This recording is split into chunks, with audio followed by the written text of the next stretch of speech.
और इस बीच रूस की सेना का बड़ा दावा, यूक्रेन के सैनिकों का बड़ा हमला, हथियार नष्ट करने का भी दावा किया गया है। ये अब यूक्रेनी सेना की तरफ से दावा कि हमने हथियार नष्ट किए हैं। रूस की सेना का हालांकि इस बीच बड़ा दावा है।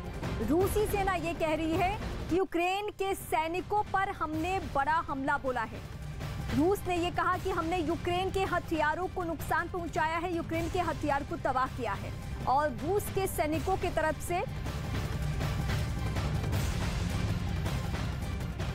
ये जो तस्वीर इस वक्त हम आपको दिखा रहे हैं, दरअसल ये रूस ने साझा किया है। ये रूस की तरफ से शेयर किया हुआ वीडियो है जिसमें हम दिखा रहे हैं कि ये नुकसान इस वक्त यूक्रेनी सैनिकों को झेलना पड़ रहा है। ये हवाई हमला किया गया है और जो उनका सैन्य ठिकाना है, जहां पे उनके हथियार रखे हुए थे, जो हथियारों का जखीरा था, जिसके जरिए वो युद्ध के मैदान में डटे हुए थे, उस ठिकाने को ध्वस्त किया है। और ये बाकायदा वीडियो शेयर किया गया है दोनों ही तरफ से, यानी यूक्रेन और रूस दोनों ही जब एक दूसरे पे वार करते हैं तो वीडियो शेयर करते हैं, वीडियो साझा करते हैं। और ये तस्वीरें इस वक्त हम आपको दिखा रहे हैं। तो ये इस वक्त की ताजा तस्वीर, युद्ध की एक और तस्वीर जिसमें दावा रूसी सैनिकों का है। रूस का ये कहना है कि हमने यूक्रेन के सैनिकों पर हमला किया है और ये भी हवाई हमला है। जो उनके फाइटर प्लेन है, फाइटर प्लेन से ये वार किया गया है। और यूक्रेन के हथियार जहां पे रखे हुए थे, जहां सैनिकों की मौजूदगी थी, सैन्य ठिकाना आप इसको कह सकते हैं, और उस पे ही वार किया गया है। चौतरफा मार झेलनी पड़ रही है यूक्रेनी सेना को, हर मोर्चे पे उसकी मुस्तैदी, लेकिन फिर भी तबाही की तस्वीरें हर हाल में मिल रही है यूक्रेन से। तमाम दावों की स्थिति ये है, भले ही ये कहा जा रहा है कि युद्ध रुकेगा, युद्ध थम जाएगा, बातचीत हो रही है, लेकिन इन सब के बावजूद जो ये तस्वीरें आने का सिलसिला है वो थम नहीं रही। ये तस्वीरें लगातार मिल रही हैं।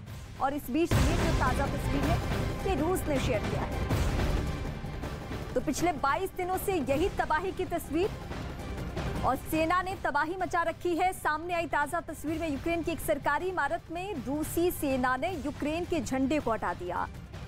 दरअसल ये तस्वीर है खेरसोन इलाके की, जहां बीते हफ्ते ही काबू कर लिया गया था। और अब वहां पे एक कदम आगे बढ़ते हुए रूसी सेना ने यूक्रेन का जो झंडा था, जो इसकी पहचान राष्ट्रीय तौर पे, उसे वहां से उतार दिया गया है।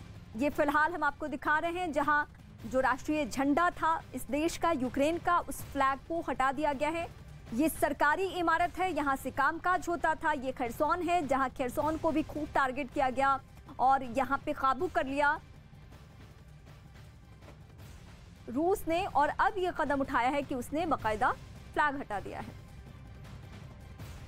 मारियोपोल के मेयर का इस बीच बड़ा दावा आया है, क्योंकि आज मारियोपोल से जो युद्ध की तस्वीरें आई उसमें भयावह तस्वीरें थी। अब ये मेयर ने कहा है कि 90% मारियोपोल तबाह हो चुका है। ये तबाही की तस्वीरें और मेयर का इस बीच दावा मारियोपोल को लेकर। और 90% कहा जा रहा है, 90% मतलब पूरा का पूरा शहर कब्रिस्तान में तब्दील, मलबे में तब्दील, आप ये कह सकते हैं। और इन घरों की जो आप तस्वीर देख रहे हैं, बीच बीच में हवाई हमले किए गए हैं और ये सब कुछ ब्रेक हो चुका है, कुछ भी यहाँ बचा नहीं है। 90% शहर पूरी तरीके से मलबे में तब्दील हो चुका है। ये फिलहाल मारियोपोल की तस्वीरें इस वक्त हम आपको दिखा रहे हैं। और इस बीच जो वहाँ के मेयर हैं, उनका दावा भी सामने आ चुका है। उनका कहना है कि ये जो तस्वीरें हैं वो भयावह तस्वीरें हैं, क्योंकि यहाँ अब कुछ भी बचा नहीं है।